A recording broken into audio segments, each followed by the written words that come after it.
సర్వాధికారి అయిన దేవునికి అతి త్వరలో రానున్న యేసుక్రీస్తు మహారాజ్కి స్తుతి మహిమ ఘనత తరతరములకు యుగ యుగములకు ఎల్లవేళలా కలుగును గాక. మీ అందరికీ శుభములు తెలియజేస్తున్నాం. ఈరోజు అంశం ఏమిటి అంటే, ఈరోజు అంశం శాపాన్ని తీసివేయుట ఎలా.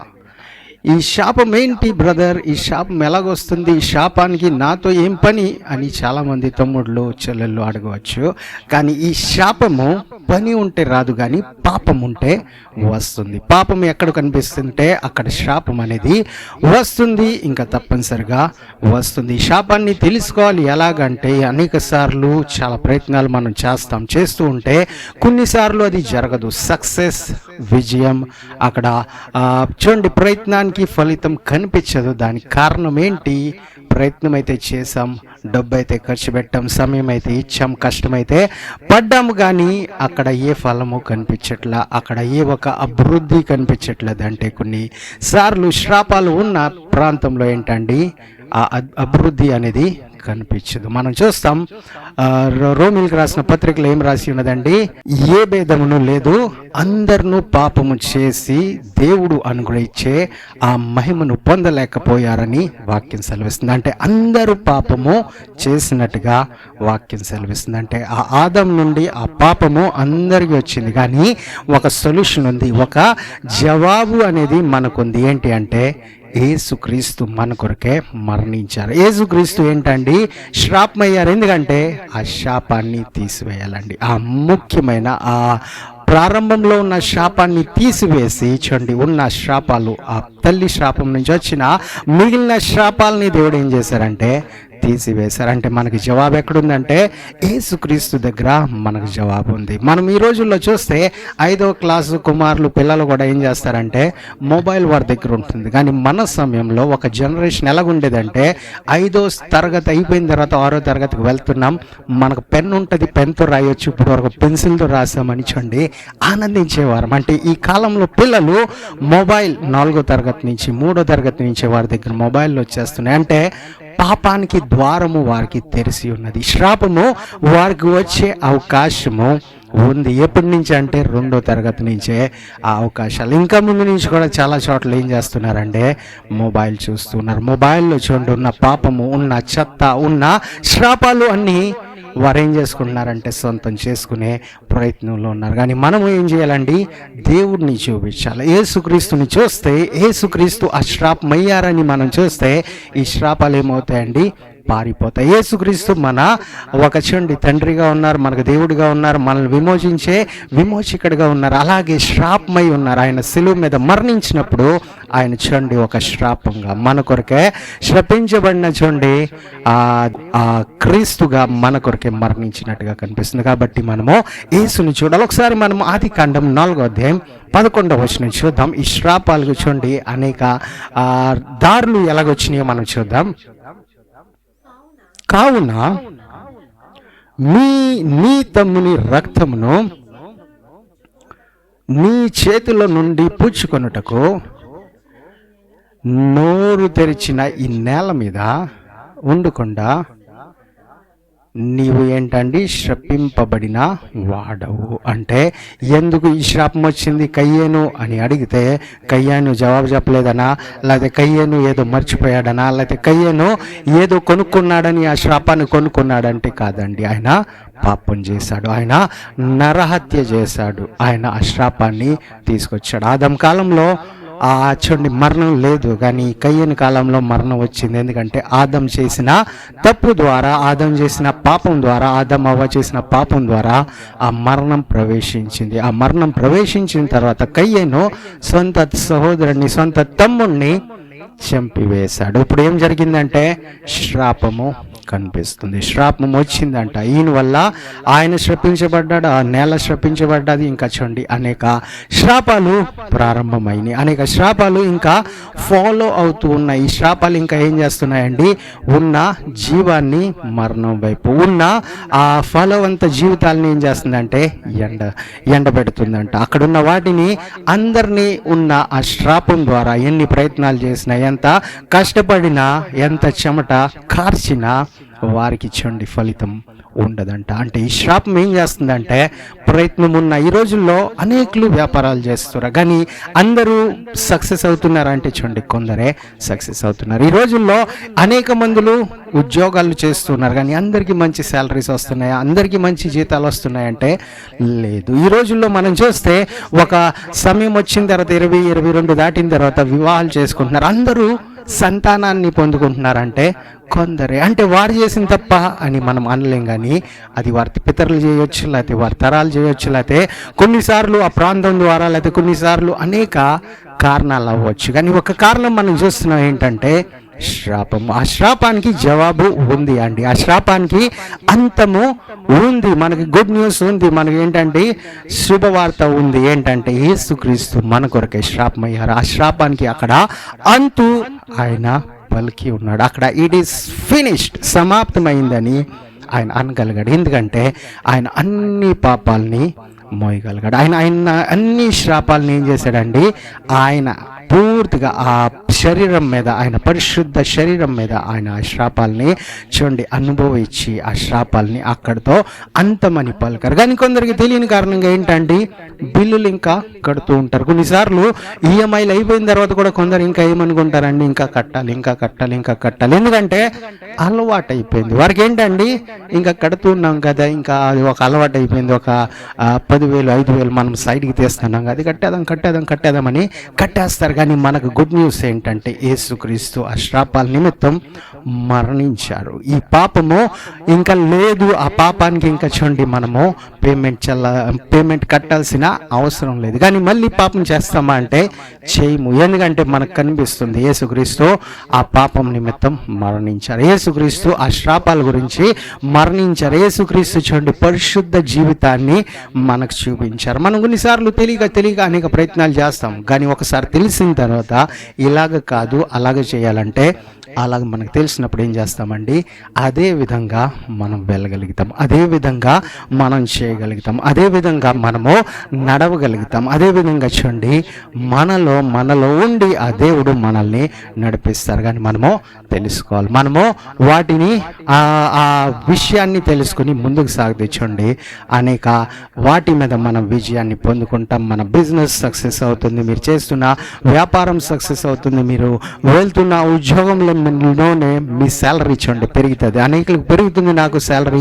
పెరగట్లేదు ఏంటి డాడీ అని డాడీని అడుగుతారేమో. కొన్నిసార్లు అనేక సార్లు మేము ఆ విత్తనం పక్కన వారు విత్తుతున్నారు, మేము కూడా విత్తుతున్నాం కదా, మాకు లేదు ఏంటి, ఆ విస్తారమైన పంట లేదంటే అని చాలామంది అడుగుతారు. కానీ ఈ సాగుని మనం చూస్తే ఆ కరువు కాలంలో కూడా ఆయన విత్తాడు. ఎందుకు విత్తాడంటే దేవుడు చెప్పారు కాబట్టి. ఆయన ఎందుకు సక్సెస్ పొందుకున్నాడంటే అబ్రహాము ఆశీర్వాదం ఆయన మీద ఉంది. ఆయన మీద ఆదాము లేకపోతే కయ్యను శ్రాపం లేదు, కానీ అబ్రహాము ఆశీర్వాదం ఉంది. ఈరోజు ప్రియ జనాంగమా, దేవుని సంతానమా, మీరు యేసుక్రీస్తుని నమ్మారు కాబట్టి మీ మీదకి ఏంటండి అబ్రహాము ఆశీర్వాదం వస్తుందంట. మీరు ఒకవేళ నమ్మి ఆ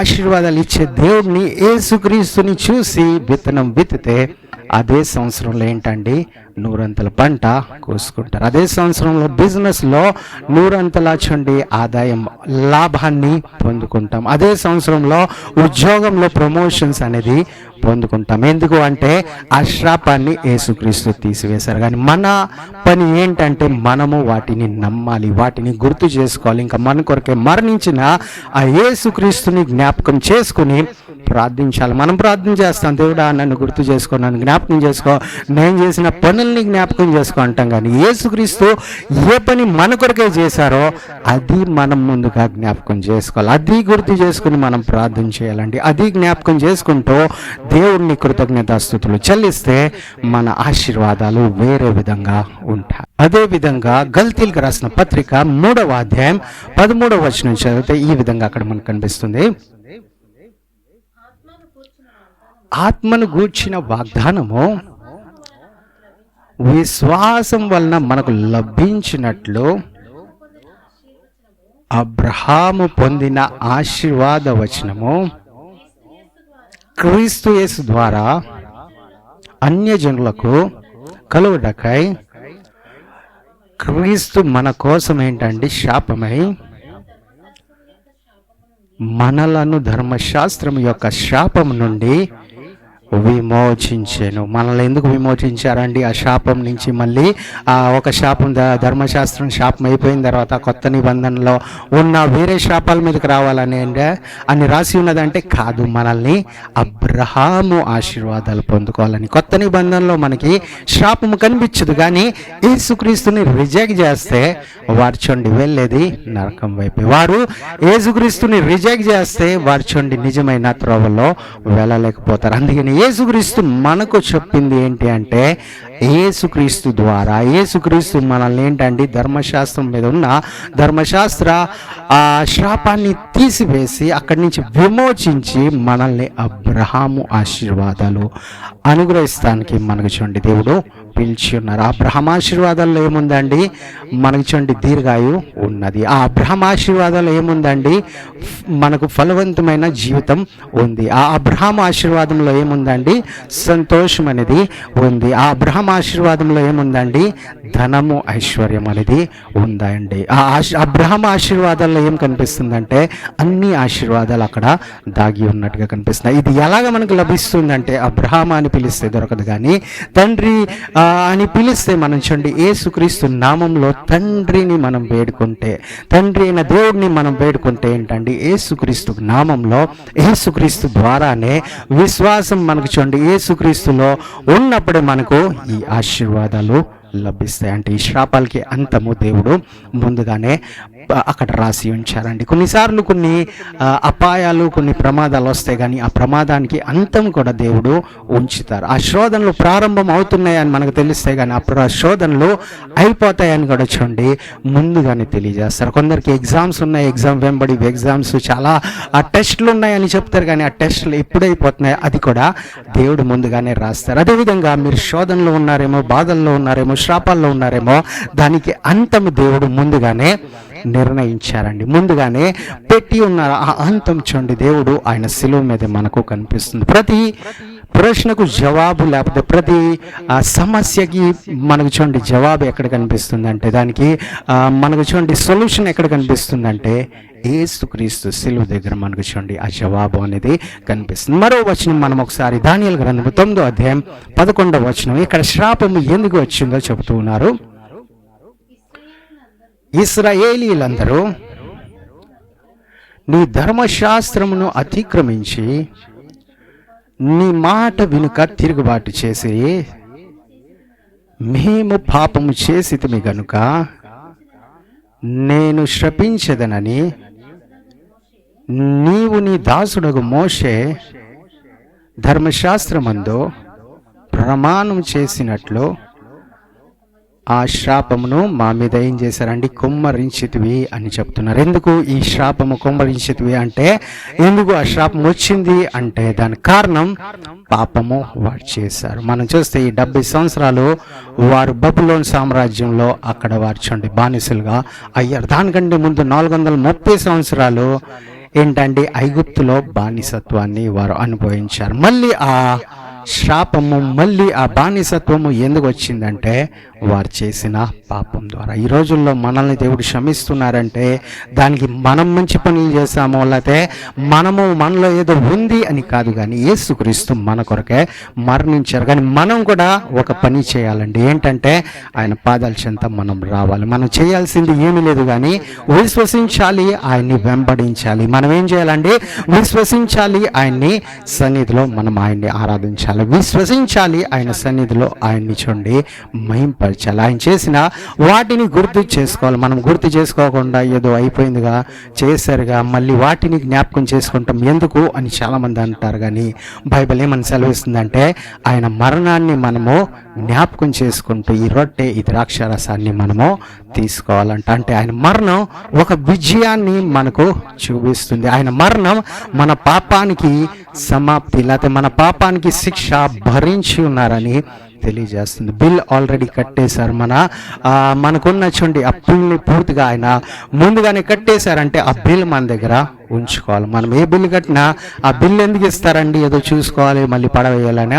ఆ బిల్లు ఎందుకు ఇస్తారంటే మనం చూపించాలని మనం కట్టేసామని.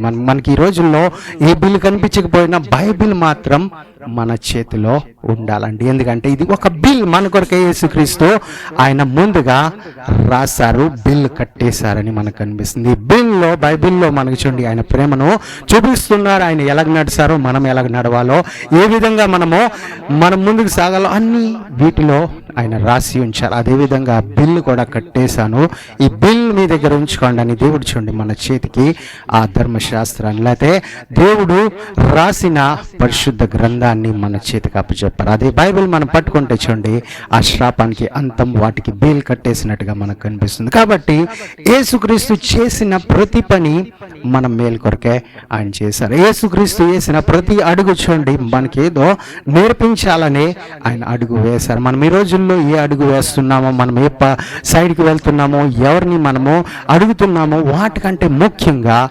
యేసుక్రీస్తుని మనము చూడాలి. ఆయన చూస్తే మనం ఏంటండి, మనకున్న టెన్షన్ దూరం అయిపోద్ది. ఆయన్ని చూస్తే మన మీదకి వచ్చే ఆశ్రాపాలు దూరం అయిపోతాయి. ఆయన్ని మనం చూస్తే అన్ని విధాలుగా మనం ఏమవుతామంటే ఆశీర్వదింపబడతాం. అదేవిధంగా నిర్గమకాండము 22వ అధ్యాయం 28వ వచనం మనం చదువుదాం. నీవు దేవుణ్ణి నిందింపకూడదు, నీ ప్రజలలోని అధికారిని ఏంటండి శపింపకూడదు అని ఈ మాటను పౌలు గారు కూడా ఒక చోట వివరించారు. అంటే అధికారులను, దేశ నాయకులను, మన ప్రజల మీద ఉన్న అధికారుల్ని మనం కొన్నిసార్లు ఏం చేస్తామండి, శపిస్తాం. మన దేవుడినే నిందిస్తూ ఉంటాం. వీటి ఎడల మనము జాగ్రత్త పడాలి. దేవుడు మనల్ని శపిస్తానికి సృజించలేదండి, లేకపోతే మనల్ని శపిస్తానికి మనల్ని పిలవలేదు ఆయన, కానీ మనల్ని దీవించాలని, ఇంకా మన ద్వారా అనేకులు దీవించబడాలని దేవుడు మనల్ని ఏం చేశారండి, ఆశీర్వాదకరంగా మార్చారు. అబ్రహాంని ఎందుకు ఆశీర్వాదకరంగా మార్చారండి, అందరిని శపించాలన్నా, వారికున్న చూడండి శత్రువుల్ని శపించమని ఆదాంని, అబ్రహాంని దేవుడు ఏం చేశారండి, ఆశీర్వాదకరంగా మార్చారంటే కాదు. ఎందుకండి ఆయన ఎందుకు ఆశీర్వాదకరంగా మార్చారంటే ఆయన అనేకులకి ఆశీర్వాదకరంగా మారాలని. అదేవిధంగా దేవుడు మనల్ని కూడా ఆశీర్వాదకరంగా మార్చారు. కేవలం మన ఇరుగు పొరుగు వారికి, లేకపోతే మన ఇంటి వారికి, లేకపోతే మన కుటుంబానికి ఆశీర్వాదం ఇస్తాను కాదు, కానీ మన దేశ నాయకులకి, మనకున్న ప్రజలు, ఇతరులు కూడా, ఇంకా శత్రువుల్ని కూడా ఆశీర్వదించాలని దేవుడు మనల్ని ఏం చేశారండి, మనల్ని ఆశీర్వదించాడు. ఆయన ఆశీర్వాదం మనల్ని ఎంతగా ఆశీర్వదిస్తుందంటే, ఎంతగా మనల్ని అభివృద్ధిని ఇస్తుందంటే, ఇతరులకు కూడా మనము ఆశీర్వాదకరంగా మారాలంట, ఇతరులకు కూడా మనము దీవెనకరంగా మారాలంట. అనేకులు ఇంకా పాపులేషన్ పెరిగిపోతున్నాయి, ఇక్కడ గాలి తగ్గిపోద్ది, ఇక్కడ నీరు ఉండదేమో, ఇక్కడ ఇది దొరకదేమో, తిండి తక్కువ అవుద్దేమో అని బాధపడతారు. దేవుడు చూడండి మనకు కావలసిన ఆ ఈవుల కంటే ముందు మనకు కావలసిన ఇవన్నీ ముందుగానే ఆయన సిద్ధపరిచారంట. మనకేం కావాలో, ఏ సంవత్సరంలో ఏ అవసరం వస్తూ ఉంటుందో, ఏ సంవత్సరంలో ఎలాగ మనము ఆ కోవిడ్ నుంచి ఎలాగ రక్షించబడాలో, లేకపోతే ఏ విధంగా మనము ఆ ప్రొటెక్ట్ అవ్వాలో, క్షేమము ఎలాగొస్తుందో, మనకు కావలసిన వాటితో ఎలాగ తృప్తి పడతామో దేవుడు ముందుగానే మన కొరకే సిద్ధపరుస్తారండి. ఆ ఏలియా కొరకే చూడండి సారేపతి విధవరాల్ని ఆయన సిద్ధపరిచారు, కాకుల్ని సిద్ధపరిచారు. అంటే ఇవన్నీ వారి దగ్గర ముందుగానే ఉన్నాయంటే లేదు, కానీ ఏలియా వెళ్ళిన తర్వాత అది వస్తం ప్రారంభించబడ్డది. అదేవిధంగా మీరు వెళ్ళిన ప్రాంతం ముందుగానే దీవించబడ్డాదా అని అనుకుంటే లేదేమో, కానీ మనం వెళ్ళిన తర్వాత ఆ దేశము దీవించబడుతుంది. మీరు వెళ్ళిన తర్వాత ఆ ఉద్యోగము దీవించబడుతుంది. మీరు ప్రారంభించిన తర్వాత అదేంటండి వ్యాపారము దీవించబడుతుంది. మీరు చేసుకున్న ఆ వివాహం ముందు వారు ఎన్నో తప్పులు చేశారు, పాపాలు చేశారు, ఆ వ్యక్తి ఇటువంటి వాడు, ఆ స్త్రీ ఇటువంటిది, లేకపోతే ఆ కుమార్తె ఇటువంటిది అని చాలా మాటలు అంటారేమో, కానీ ఒకసారి మీరు చూడండి ఒకటైన తర్వాత ఏమవుద్దండి, ఆశీర్వాదాలు స్టార్ట్ అవుతాయి. అక్కడ శాపాలు ఆగిపోయి ఆశీర్వాదాలు ప్రారంభమవుతాయి. కాబట్టి మనము ఆశీర్వదించేవారుగా ఉండాలని వాక్యము సెలవిస్తుంది. అదేవిధంగా లూకా సువార్త 6వ అధ్యాయం 28వ వచనం కూడా చదువుదాం. మిమ్మును శ్రపించు వారిని దీవించుడి, మిమ్మును బాధించు వారి కొరకు ప్రార్థన చేయండి. మిమ్మల్ని బాధిస్తున్నారు, వారిని కూడా దేవుడు బాధించాలని చాలామంది అనుకుంటారు. మిమ్మల్ని శిక్షిస్తున్నారు, వారికి కూడా శిక్ష విధి రావాలి అని ప్రార్థన చేస్తారు. కానీ వాక్యము ఆ విధంగా మనకి చెప్పట్లేదండి. వాక్యము ఆ విధంగా మనల్ని చేయమని చెప్పట్లేదు. మనం ఆ పాపం వచ్చిన తర్వాత, లేకపోతే ఆ నొప్పి వచ్చిన తర్వాత, బాధలు వచ్చిన తర్వాత మనల నుంచి ఆ మాటలు వస్తున్నాయేమో కానీ ఆ మాటలు వాక్యం దగ్గర నుంచి, లేకపోతే వాక్యానుసారమైన ప్రార్థన కానే కాదంట. మనల్ని శపించే వారిని మనము దీవించాలి. మనల్ని బాధ పెట్టే వారిని ఏం చేయాలండి? వారి కొరకే ప్రార్థన చేయాలి. కొన్నిసార్లు మనం ఎంతగా ప్రార్థన చేస్తామో కానీ మన గురించే ప్రార్థన చేస్తానికి చాలామంది మర్చిపోతారు. చాలామంది చాలా ప్రార్థనలు చేస్తారు కానీ అవసరమైన వాటి గురించి మర్చిపోతూ ఉంటారు. కొన్నిసార్లు బాధ పెట్టే వారిని జ్ఞాపకం చేసుకోవాలి, వారిని శపిస్తం గురించి కాదు కానీ వారికి క్షమాపణ దొరకాలని ప్రార్థన చేయాలి. ఒకసారి చూడండి, ఆ వ్యక్తులు, ఇబ్బంది పెట్టే వ్యక్తులు, బాధ పెట్టే వ్యక్తులు ఒకసారి మారిపోయారంటే చూడండి, మనకంటే ఇంకా ఎక్కువగా విశ్వాసం కలిగి వారు దేవుని సేవలో పనిచేస్తారు. మనం పౌలు గారిని చూడండి, ముందు సౌలుగా ఉన్నప్పుడు ఎంతో హింసించారు. అదే సౌలు ధర్మశాస్త్రాన్ని చదివాడు. అదే సౌలు మోషే రాసిన ప్రతి మాటను గుర్తు చేసుకున్న వ్యక్తి, అన్ని ఆజ్ఞలు పాటిస్తామని ప్రయత్నం చేసిన వ్యక్తి, యేసుక్రీస్తు వచ్చినప్పుడు ఆయన్ని చూడండి తెలుసుకోలేకపోయాడు, ఆయన్ని ఎరగలేకపోయాడు, ఆయన నిజమైన క్రీస్తు అని ఆయన్ని చూడండి గుర్తుపట్టలేకపోయాడు. అటువంటి సౌల్ని ఎప్పుడైతే యేసుక్రీస్తు వచ్చి క్షమించి ఆయనతో మాట్లాడినప్పుడు ఏం జరిగిందండి? ఆయన మారాడు, పౌలుగా మారాడు. ఇంకా ఆ 12 మంది శిష్యుల కంటే ఎక్కువగా ఇంకా ప్రయాణాలు చేశాడు, ఎక్కువగా ఇంకా దేవుని సువార్త ప్రకటించాడు, ఇంకా ఎక్కువగా రాజుల ఎదుట, చక్రవర్తుల ఎదుట ఆయన నిలబడి దేవుని వాక్యాన్ని, దేవుని సువార్తను, ఆయన సాక్ష్యాన్ని పంచగలిగాడు. ఈ రోజుల్లో అది చేయాలంటే కొన్నిసార్లు మనం చేయలేం కానీ మనం చూడండి వారి గురించి ప్రార్థన చేస్తే, ఎవరైతే బాధ పెడుతున్నారో, ఎవరైతే చూడండి మనకి విరోధంగా నిలబడి ఉన్నారో వారి గురించి మనం ప్రార్థన చేస్తే దేవుడు చూడండి ఆ పనిని సులభంగా వారి ద్వారా చేయిస్తారు. వారిని వాడుకుని దేవుని సువార్తను ఆయన ప్రకటిస్తారు. కాబట్టి మనము ఆ విధంగా మనం ముందుకు సాగాలండి. దేవుని వాక్యము ఎవరి గురించి మంచిది అంటే మన కొరకే అది ముందుగా మంచిది. కానీ మనం వాటిని విశ్వసించి అది కఠినమైనది అని మనకు అనుకుంటాం కానీ అది చాలా సులభమైన పని. ఎందుకంటే దేవుడు మనలో ఉండి అది చేయిస్తారు. దేవుడు మనలో ఉండి మన ద్వారా చేయిస్తారు. కాబట్టి మనము ఆయన మాటలు విని ముందుకు సాగాలని వాక్యము సెలవిస్తుంది. అదేవిధంగా మార్క్స్ వార్త 14వ అధ్యాయం 71వ వచనం చదివితే పేతురు గురించి ఈ విధంగా అక్కడ రాసి ఉన్నది. అందుకతడు,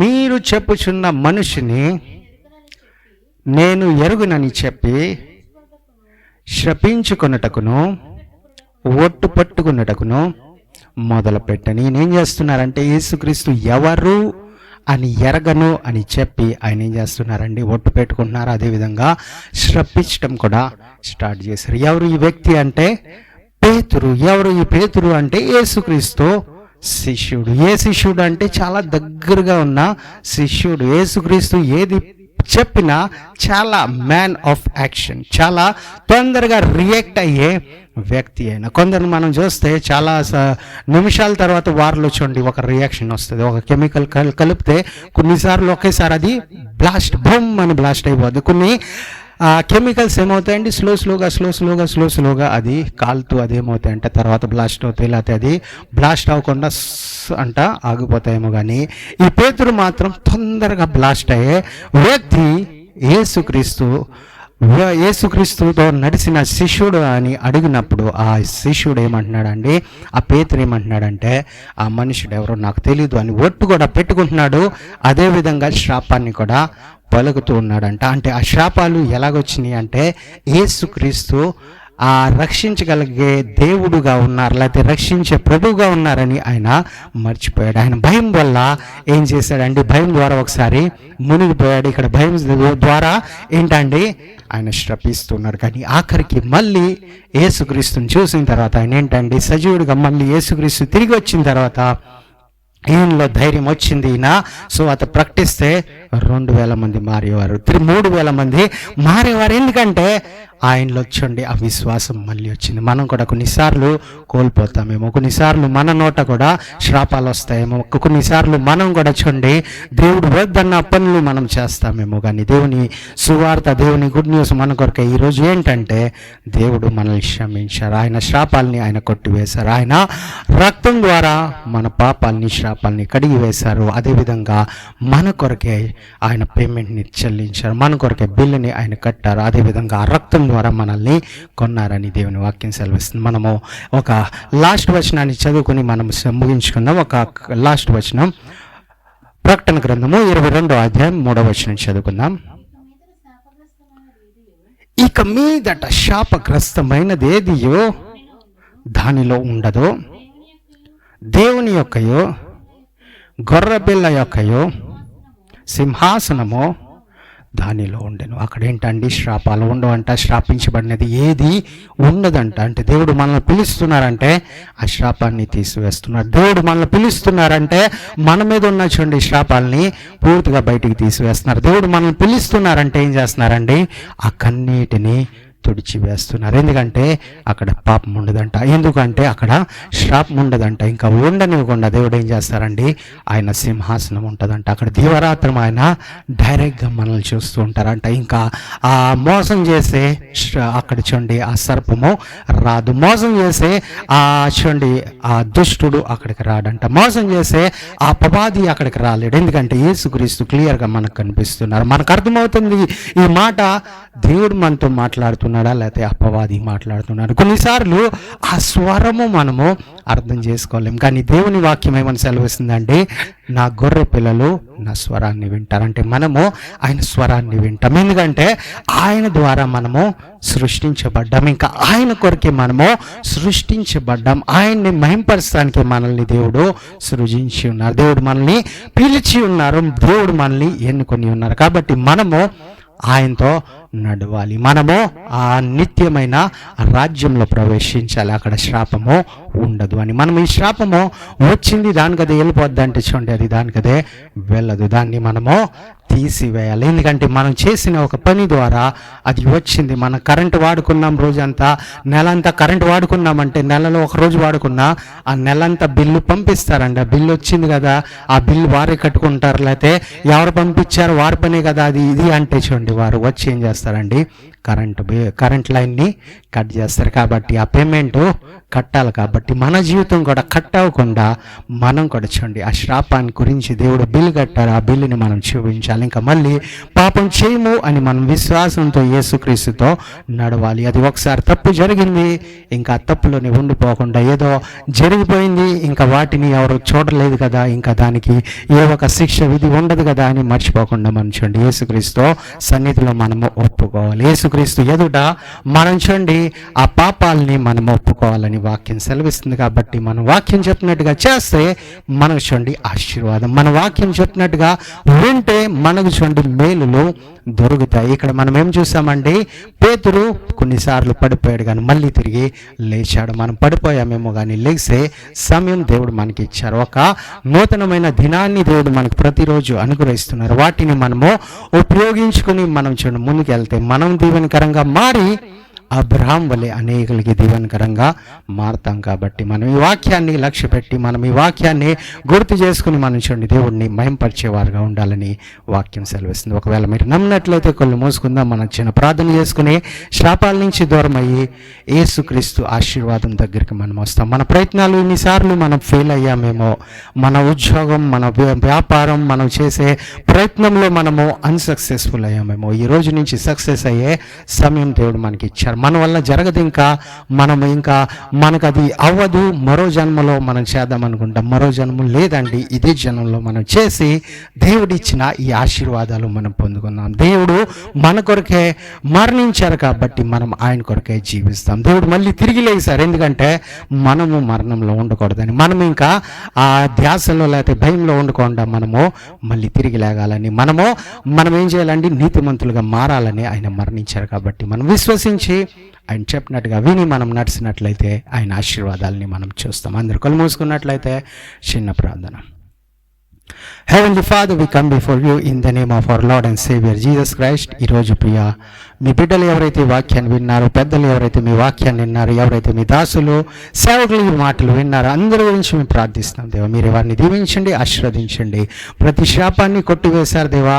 మళ్ళీ ఆ శాపాలు వారికి వెనక రాకుండా మీ దీవెనలే వారిని వెంబడించునుగా కానీ ప్రార్థిస్తున్నాం. మీ దీవెనలే వారి మీద దిగివచ్చునుగా కానీ ప్రార్థిస్తున్నాం. ఏ ఒక్క విషయంలో వారి వెనుకొండకుండా, ఏ ఒక్క విషయంలో వారి దారి తప్పిపోకుండా, ఏ ఒక్క విషయంలో వారు తప్పిపోకుండా మీరే వారిని ఆశీర్వదించి బలపరిచి దీవించి కృపను అనుగ్రహించమని కోరుతున్నాం. మీరే తోడుగా ఉండండి దేవా. మీరే ఆశీర్వదించండి, మీరే బలపరిచి నడిపించమని కోరుతున్నాం. మీరే తోడుగా ఉండండి. ఎవరైతే అనారోగ్యంగా ఉన్నారో వారిని ముట్టండి, స్వస్థపరచండి. ఎవరైతే ప్రభా ఇంకా అప్పుల బాధల్లో ఉన్నారో ఆ శ్రాపము వారి నుంచి దూరమై వారు ఇచ్చేవారుగా మారటానికి మీరే సాయం తెచ్చండి. మీ వాక్యము సత్యమైందయ్యా. మీరు నిజంగా ఒకరి గురించి కాదు, ఈ లోక శ్రాపాలని భరిస్తానికి, లోక పాపాన్ని మోయటానికి వచ్చారు కాబట్టి ఈ లోకంలో ఉన్న ప్రతి వారిని మీరు జ్ఞాపకం చేసుకోండి. అన్యులైనా ప్రభా, ధన్యులైనా, ఎవరైతే మారిపోయిన వారైనా, ఎవరైతే మిమ్మల్ని విడిచిపెట్టిన వారైనా అందరినీ క్షమించి మీ సన్నిధి తీసుకొచ్చి వారందరినీ మార్చమని కోరుతూ మమ్మల్ని మేము తగ్గించుకుంటూ మీ నామాన్ని హెచ్చిస్తూ ప్రార్థనంతా యేసుక్రీస్తు అతి పరిశుద్ధ నామంలో అడిగి వేడుకున్నాం పరమ తండ్రి. Amen. Thank you. God bless you all.